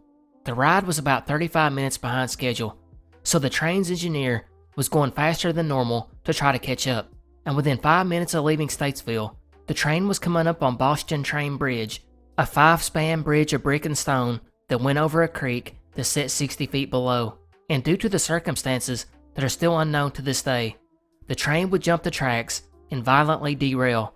The wooden passenger cars burst apart as they crashed into the creek below. At the speed it was going, the train had flew some 150 feet through the air before it hit the creek bed, and somewhat surprising, not everyone was instantly killed. Those who could escape the wreckage walked back to the station for help. Ultimately though, some survivors were trapped, and now that the train sat in the creek bed, blocking the water, it caused it to rise. The water would begin to leak into the train cars, and sadly, some people were now forced to sit in these train cars, waiting to drown, and some did. Since there was no hospital in the area, the survivors were taken to private homes, and a local warehouse was used for the corpses. In total, 23 people died. It's an awful story, and one that would happen again. Cause 50 years later, in 1941, a couple traveling through the area would get a flat tire and have to pull off to the side of the road. The wife would wait for her husband to go get a new tire. As she sat in the car, she heard the train whistle in the distance, as well as feeling the rumbling that accompanied it. The headlights shone through the trees as she watched the train head towards Bostian Bridge, and to her horror, the train jumped the tracks and crashed down to the creek bed again. She reported hearing the wooden car splintering, the crunching of metal, and more frighteningly, the passengers screaming. She would run across the road, through a field, and to the side of the creek. The sight was terrible. The passengers' cars were beginning to flood again. She would rush past the car in order to go to town, but her husband and a clerk from the gas station were just pulling up. She would tell them what had transpired, and her husband and clerk ran over to the cliff to peer down, to see nothing. There had been no wreck. The woman was still obviously shaken up, and her husband would tell her she must have fell asleep and had a nightmare, but she was adamant that she had really seen it. Not to be deterred, the couple would stop at Statesville train station and ask if anyone had reported anything about a train crash, and to her shock, the clerk would tell her that there had been no accident reported. But crazily enough, today marked 50 years since the 1891 disaster. The woman then fainted, realizing she had seen a ghost train. Now how much of this is true or legend is up for debate, but it's not the only weird thing that has occurred in this area.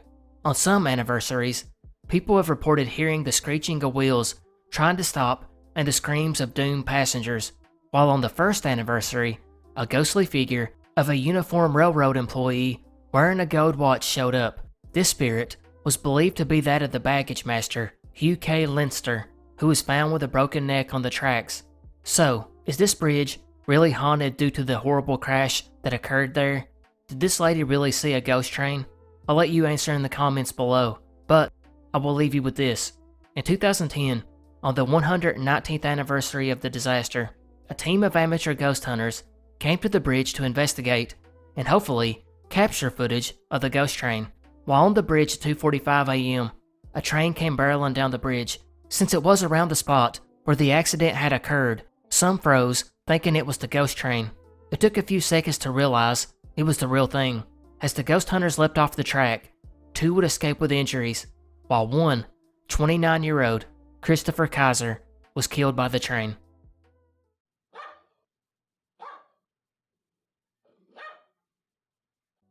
December 10th, 1984, Bethany, Missouri. 29-year-old Judy Wardrip would go into her shift at the hotel, but this wasn't any ordinary hotel. It was actually the Bethany Motel, the family's business founded by her father decades ago. So she and her little dog, Moppet, would begin their day. She expected to be relieved by her sister later that evening, as they were the only two employees at the motel, and they spent most of their time running it. Both girls cleaned the rooms and did the check-ins, so it kinda surprised her sister when she arrived to find Judy nowhere. She at first thought she must be in the office, but she wasn't, which was really odd because Judy was very responsible and was not known to be one to leave the motel unattended for an extended period of time. So Janet began to walk throughout the motel, checking the rooms, thinking she must be cleaning one of them. She would finally come across the room that Judy had been cleaning. In there sat a half a cup of coffee, which was setting in Judy's mug, and the TV in the room was still on with the noise blaring, which would have been typically turned off by Judy. After realizing her car, purse, ID were all still at the premises, Janet became very concerned and called the police. They would arrive at the scene shortly and start their own investigation. They would start to go to all the rooms that currently had guests and question the people in them. And strangely, none of them heard or seen anything unusual. Detectives also found that nothing had been stolen. The motel cash drawer still had its money in it. The .38 caliber Smith & Wesson the girls kept for protection in a desk drawer was still in place. Even the room she was in last appeared as if Judy walked away halfway through cleaning, possibly interrupted. Judy would never be seen again. There's really only a couple of theories in this case, and there's really not many details, but one thing investigators originally looked at was Judy and Janet's own mother, who suffered from depression and had actually committed suicide years before. Police wondered if Judy could have done the same, but after talking to people that knew her, they realized she had exhibited no signs of depression, and she had already purchased Christmas gifts, most likely ruling out that theory, which led to the second and only real theory. Judy had been abducted, but by who? That is a good question. What is particularly interesting about this is Judy's dog, which was a Lhasa Apso, a dog often used as a watchdog because they bark at everything, especially strangers.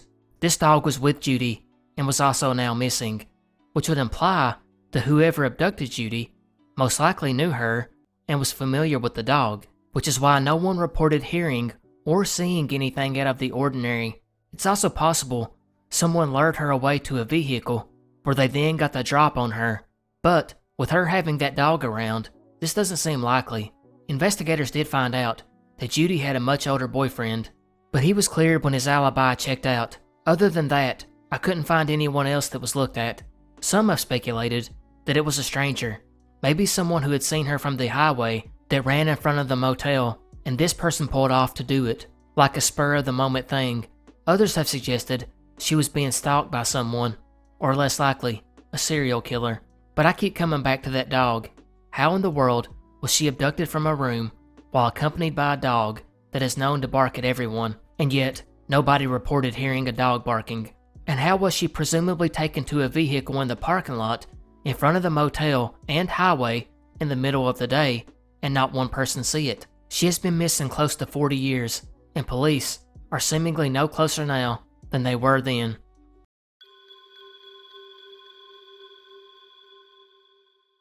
August 1st, 1980.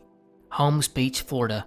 Pediatrician Juan Dumois, 47, and his son Eric, 13, his son Mark, 9, and the doctor's brother-in-law, Raymond Burroughs, 54, had spent the day out on the water on a fishing trip and had just returned to the boat ramp. While the doctor was hooking the boat up to be hauled back home, a man would emerge from some trees at the boat landing and would approach the doctor. He was in his early 30s and white and seemed to be limping. He would tell the doctor he had broke his ankle and ask if he could get a ride back to town. Dr. Dumois said that was fine and he didn't mind to help, and the man lifted up his bike and threw it into the back of the boat. He got in the back seat of the station wagon with the children. Juan then would pull up from the boat ramp and head west, and almost immediately after turning out onto the road, the man would pull out a .22 caliber handgun and shoot Raymond Burroughs in the head first, then turned to the two sons, Eric and Mark, and shot them. By this time, Juan had pulled over to the side and retched back at the crazed gunman. A fight of sorts broke out before the man was able to shoot Dr. Juan Dumois in the head. He then steered the car to the side of the road, after which the car and boat trailer jackknifed. The gunman jumped out of the vehicle, lifted his bike from the boat, and proceeded west where Juan had been driving. It was then that another man, Robert Matsky, a retired lieutenant colonel in the Air Force, had been working in his yard nearby. From his vantage point, it appeared that the man was fleeing the scene of an accident, so he turned to his wife and told her to call the police to report a car crash. He then jumped in his car and pursued the bicyclist to the parking lot of a nearby grocery store. Once they pulled up, Matsky, who had no idea the man was armed, would say something to him about fleeing the scene. The men would argue, and Matsky got back in his vehicle to go home. It was then that the unidentified gunman would shoot Matsky in the head before loading his bike into the trunk of a Ford LTD with a tan body, dark top, and a Florida license plate, where an unidentified person waited on him in the driver's seat. The two then fled east. In total, 5 people had been shot. The doctor and his 2 sons died at the hospital, while Robert Matsky died at the scene, and the brother-in-law, Raymond Burroughs, survived. He would provide details to detectives, along with a description that resulted in this sketch. He described him as being 6 foot tall and a lean, muscular build, with thick, wavy brown hair pulled straight back. He had bushy eyebrows turned up slightly at the ends, with large blue eyes and deep lines creasing his forehead and a cleft-marked chin. He would also state he had a New England accent. Unfortunately, it didn't help much. Police also caught a break early on, when a man came forward and stated that he had drove by when the vehicle jackknifed, and he had a camera with him. So he began taking several photos of the suspect as he exited the vehicle, but in all the excitement, he forgot to set the camera to autofocus, so the pictures were too blurry. While another woman, who witnessed the events, hired an attorney and refused to speak to police because she was so terrified she would be next, leaving detectives to wonder if she recognized the suspect, and it also means that it's quite possible others never came forward at all. The crime scene was an even worse break for police. When paramedics arrived to what they thought was a car crash, they found out that it was much more than that, and word leaked out. Onlookers and reporters rushed in and tainted the crime scene before police could tape it off. In total, 77 fingerprints were taken from the vehicle, with 11 of these never being identified. Detectives did begin their investigation, and it quickly went cold. Even though this happened in broad daylight in front of witnesses in a residential area and a grocery store parking lot, this man was never apprehended. But that hasn't stopped theories. At first, investigators looked at Juan's background. It turned out he had immigrated from Cuba for political reasons.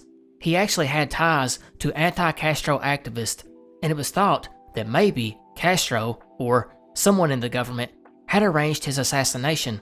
But after looking deep into it, they ruled this out. Police then began to look at the possibility that one of the men were connected to the mafia, and the killer was nothing more than a hitman.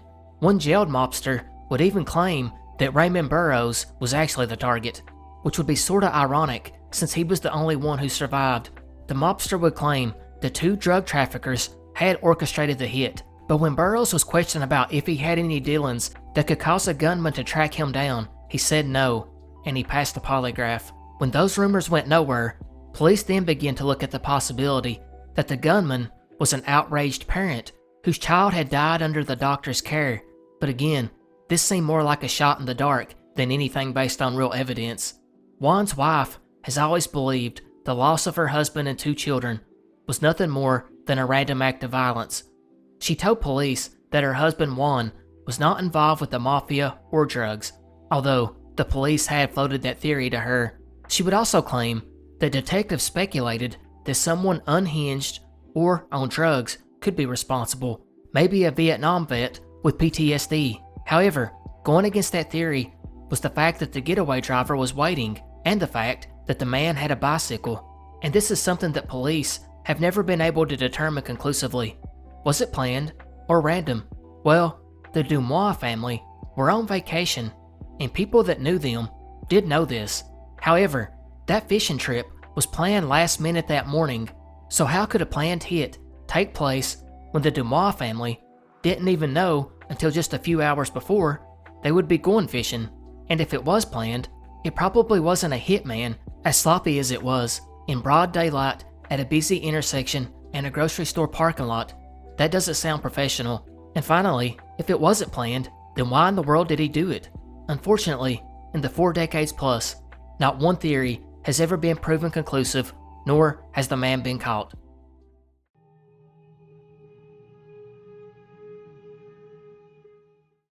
May 22nd, 2011. The town of Joplin, Missouri would suffer a devastating natural disaster when a multiple vortex tornado would strike. When it was all said and done, the Joplin tornado would reach wind speeds of up to 200 miles per hour and be responsible for 158 deaths and $2.8 billion worth of damage, the most in U.S. history. It's the background of this destruction that this peculiar mystery takes place, because after the wind died down, some of the survivors of this deadly storm would hear some interesting accounts from their children. Some of these children would tell their family, friends, and other relatives that these butterfly people had protected them during the storm. It originally started with 2 separate reports. First, a mother and a preschool-aged daughter who ran from their car as the twister closed in. They fell to the ground as the mother covered her daughter. They would watch as their car went flying in their direction, and it just missed them. Afterwards, the daughter would ask her mother if she thought they were pretty. The mother replied, "Who?" The little girl replied, "The butterfly people." The other story was very similar, except it was a father and 2 young boys. In both accounts, these so-called butterfly people appeared to only the children, and they were seen protecting them. However, after these 2 original reports, several children would begin to tell their parents the same stories. There was even one counselor who worked with the Red Cross mental health team who relayed that many of the other counselors had spoke about these stories the children were telling. The ones that reported it seemed to all share one similar element. That was, they were on the brink of death when the child reported seeing this butterfly person manifest before them and protect them from the fallen debris. So, what are the theories on this one? Most skeptics believe the stories are a result of mass hysteria, where the near-death experience caused these children to see something they believed was supernatural.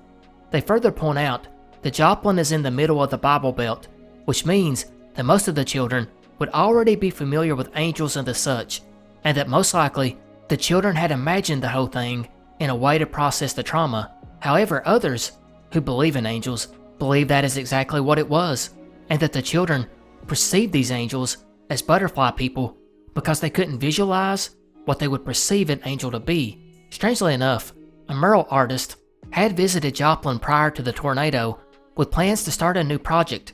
After the storm, he arrived to a town meeting to find some volunteers. At least 200 of these were children who would then draw pictures as a suggestion for what should go on the wall. A majority of them drew pictures of the butterfly people. Finally, we get one of the more out there theories that these beings are some way related to Mothman, who also has a reputation for showing up around disasters.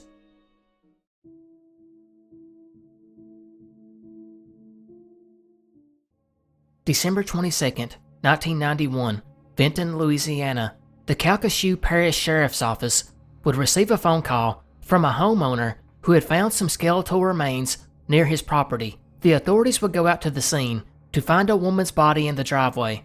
Upon examination by the coroner, he determined she had laid there undiscovered for 2 to 3 weeks. He also concluded she had been shot twice. She was somewhere between the ages of 22 and 29. It was anywhere from 5'2" and 5'6", with medium-length reddish-brown hair. She also had an extra vertebrae and would have been suffering with back problems. Since the body was too decomposed to get a sketch, police would eventually go to a Louisiana State University lab that specialized in creating renderings based on DNA. They determined she had a mixed ancestry with many traits of African, Native American, and possibly Hispanic. But the one crucial clue police had was her jewelry. Police believed that someone should be able to identify the victim based on what she was wearing. One piece was a white metal ring with a turquoise bird insignia wore on the little finger of the left hand. The other was a silver-colored dangle earring with 2 hearts. Both were recovered near the body, while no clothes were found, and detectives assumed that the jewelry had a southwestern origin and believed the woman to be from that area. They based this on the fact that the turquoise jewelry is typically made on indigenous reservations found in the area, but considering you can get turquoise jewelry anywhere, I really have to wonder if maybe they had more to go on than just the jewelry. It's been over 30 years, and the victim, Jane Doe, has still not been identified.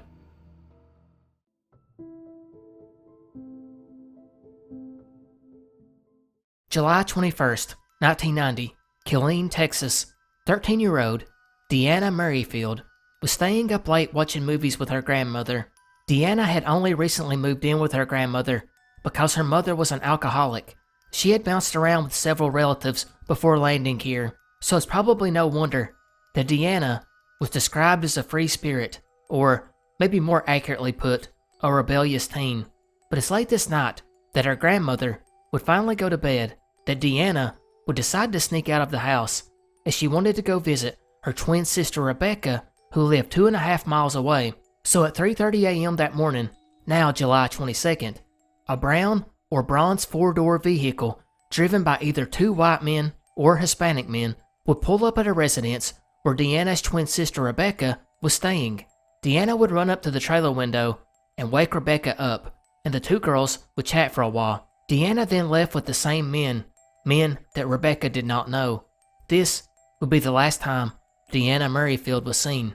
And in a lot of cases like these from the early 90s, police automatically just assume that the teen is a runaway.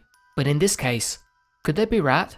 The weirdness would begin about 2 years later, when Rebecca would get a collect call from someone identifying herself as Deanna. She excitedly accepted the charges since it had been 2 years since she had talked to her sister, but by the time the call was connected, the caller had hung up. Rebecca and her family would report this to the police, who traced the call. Strangely, it was found to have been made from Horse Cave, Kentucky, about a 13-hour drive away. Police tried to find out who actually had made the call, but they were unsuccessful.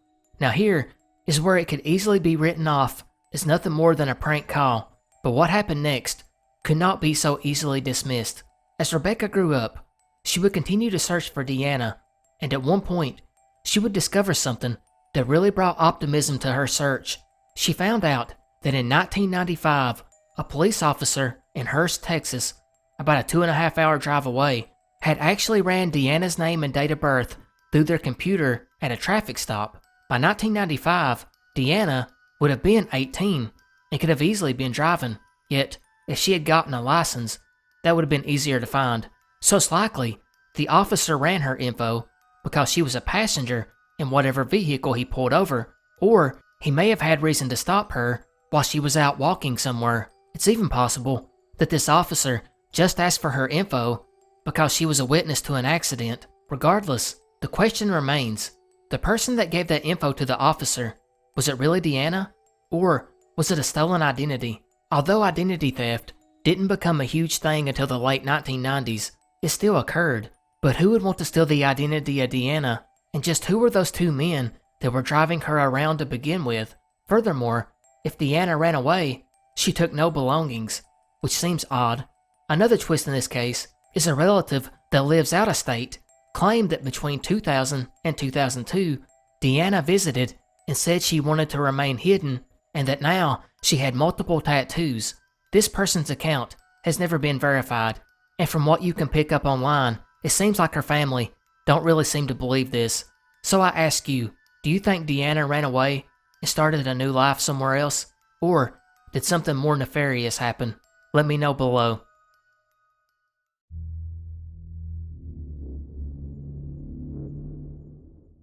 Deep in the woods of Chatham County, North Carolina, is where we go for this next unusual mystery. Out in a camping spot located in a forest near Bear Creek, legends persist about an area called Devil's Tramping Ground, which alludes to a barren circle of ground about 40 feet in diameter, where nothing will grow and hasn't grown there for centuries. The strangeness doesn't end there though, and it's alleged that other spooky things happen here, such as objects left within the circle overnight disappear by the next morning, dogs refuse to go into the circle, often tucking their tails between their legs and yipping and howling at it. Others have recorded camping out within the circle overnight and experiencing strange phenomenon, such as seeing red glowing eyes in the middle of the circle. One reporter spent the night in the circle and even recalled hearing footsteps outside his tent. And while these may be the more outlandish claims, there's still the fact that grass will not grow in the area, and that's the mystery. First though, we must look at the claim that nothing has grown here for centuries. Supposedly, this comes from the earliest settlers centuries ago, but the actual first time it was documented was in a newspaper from 1882. So if it really has been this way, going back to the early colonial period, or even the pre-colonial period, such as the indigenous peoples claim, it's not recorded. But what about the actual barren circle? Why won't anything grow here? Of course, you have the paranormal theories that it's somehow connected to the devil who stomps around that area at night, or that some kind of aliens landed their UFO here.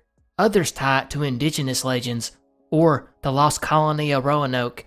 The skeptical approach is that campers have always used the spot to build their fires, so naturally, grass will not grow in this area, which is sorta ironic since skeptics have no way to actually back up this claim.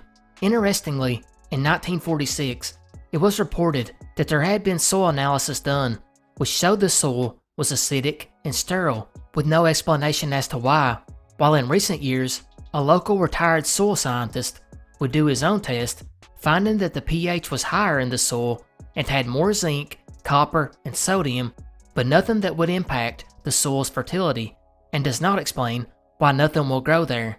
There's also been attempts at moving other grasses and plants to the circle, yet they always die. Another theory is that it is just naturally occurring, probably the result of a mineral lick deposit, which attract deer to the circle. Some samples of earth taken by the North Carolina Department of Agriculture show that there is an extremely high salt content, which is thought might lead to the soil being sterile. Another thought is that it could have been the site of an old molasses mill, which created the spot with their constant circular trading. Yet, comparison paths formed at similar mills do not support this theory. Despite efforts by scientists to explain the barren piece of land, there's not been any conclusive explanation given.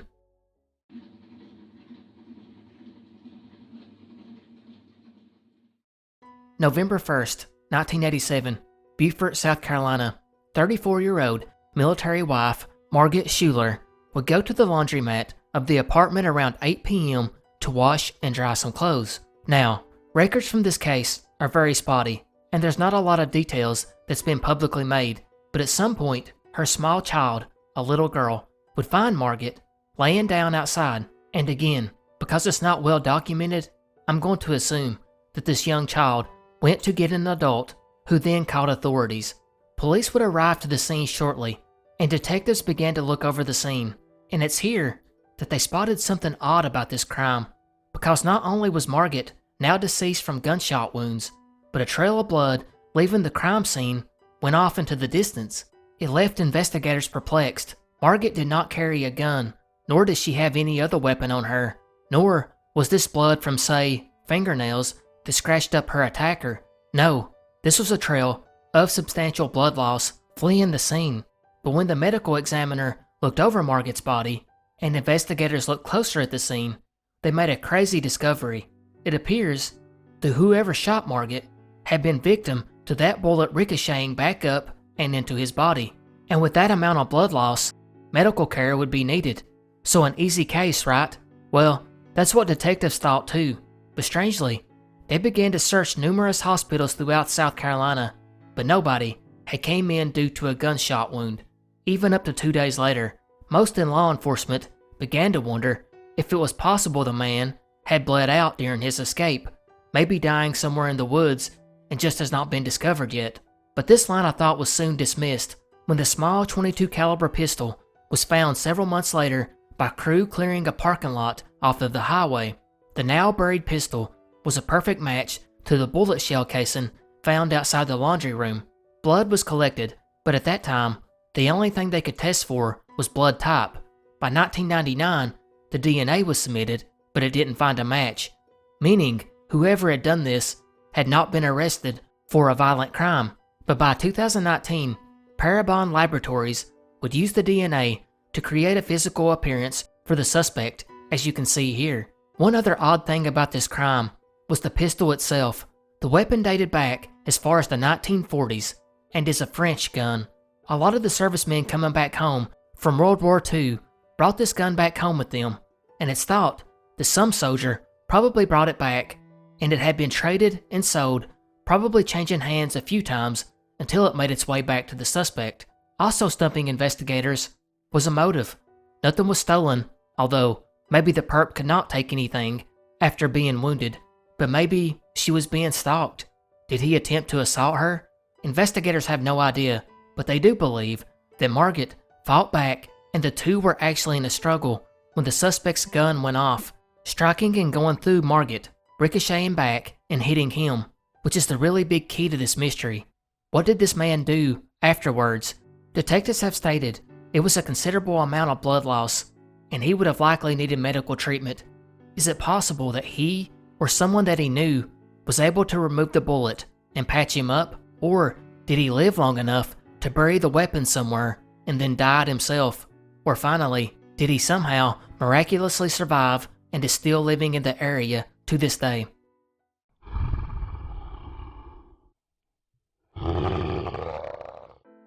Although I do try to avoid many Sasquatch or Sasquatch-type cryptids on this iceberg, I have to cover the wood booger, which is tied so close to the state of Virginia. The creature is said to roam the forest of Appalachia, particularly the town of Saltville, Virginia, which probably has the most sightings, but it's also been spotted in West Virginia and Kentucky. The cryptid is like many other cryptid sightings, and the people of Virginia have really taken to it, as many local businesses sell merchandising and embrace the stories to encourage tourism. The name woodbooger first appeared on November 24th, 1892 in a local newspaper because there were rumors that this Sasquatch variant would carry off children like the boogeyman, which obviously is not true.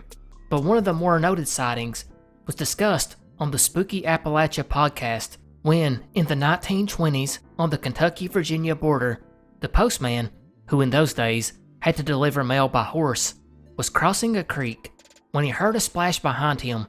He looked behind to see a huge gray wood booger with long hair covering its face rush up and grab the horse from behind. The horse would then begin to struggle and try to break free, kicking the booger, which seemingly had no effect on the 8-foot giant. The postman struggled to get off the horse, falling to the rocky creek, spraining both wrists. He then left the now-soaked mailbag and fled to a nearby farm. After relaying his story to the farmer, they went back armed to find the mailbag and the now-dead horse with the rear left hindquarter ripped off. Of course, there's nothing to verify this account, but there are many sightings, with the most recent ones occurring in the 2010s. Unlike a lot of other cryptid theories, there's actually a really good one here. Woodbooger sightings didn't really start until after the Civil War, and it's believed that some of the soldiers from that war most likely isolated themselves from others and continued to live off the land in the forest, most likely suffering from PTSD, which was not treated in those days. These disheveled veterans would probably be responsible for the bulk of the earliest sightings. Others, however, still believe it is a true Sasquatch, while others believe it's a dogman.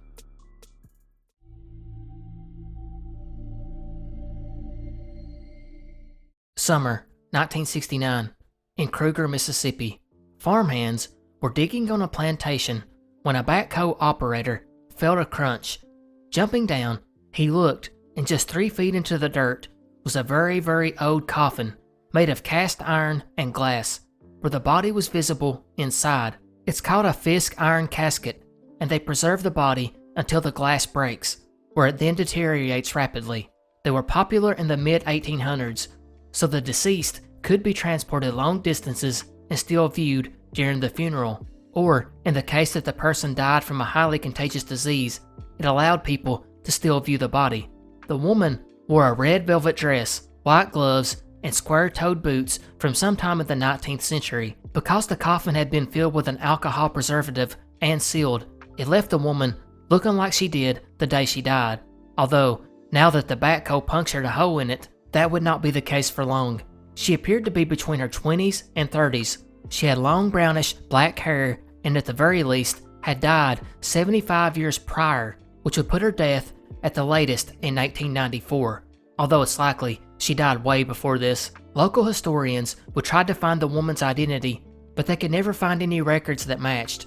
But they did believe that going by the coffin and clothes, she died before the Civil War. She would be moved to another cemetery and reburied, and given the birth date of 1836 and the death date as 1969. The strangest part, though, is that no one is sure why this woman was buried in a shallow, unmarked grave in the middle of nowhere. Some speculate that the coffin fell off a wagon and never reached the final burial site, while others believe she was a passenger on a paddle boat who died traveling the nearby Yazoo River. The woman with no identity would become known as the Lady in Red. One thing to note about this one is there are no pictures, which is kind of disappointing, but maybe it was out of respect for the dead, or they just didn't have a camera available. Regardless, this woman was never identified.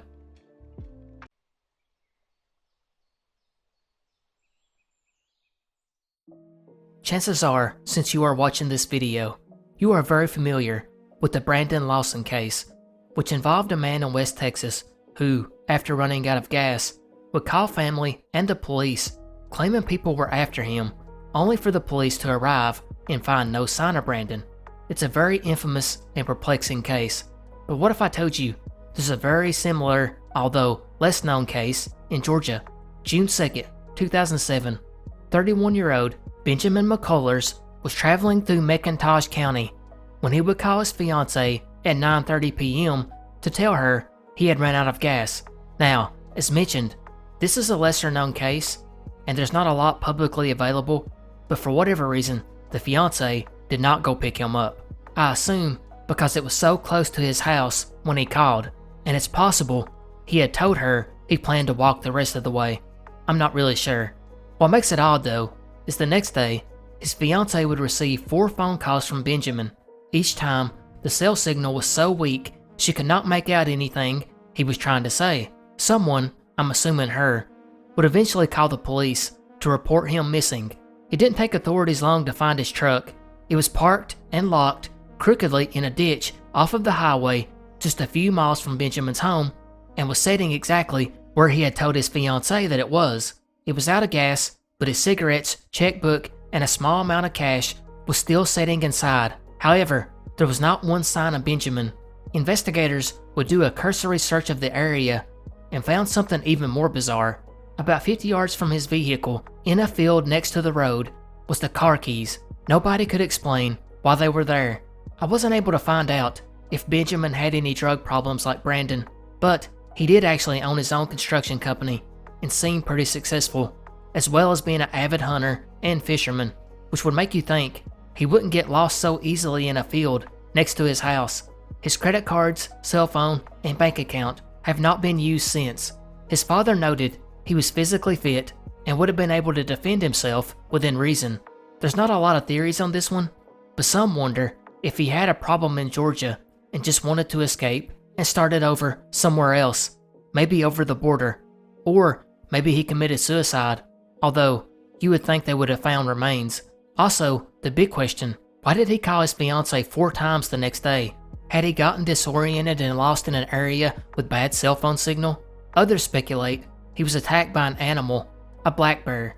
But in animal attacks, there is so much evidence left behind that someone would have found blood or drag marks, which did not happen. Which brings us to the last theory. According to the detectives investigating the case, they have stated foul play is suspected, but they have not elaborated how or why. Was it something intentional, like someone siphoned his gas and then followed him, knowing he would be stranded?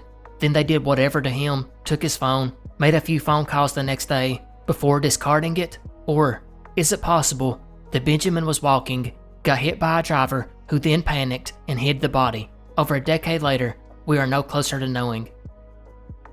This brings us to the conclusion of part 6. I hope you enjoyed. Goodbye and good night.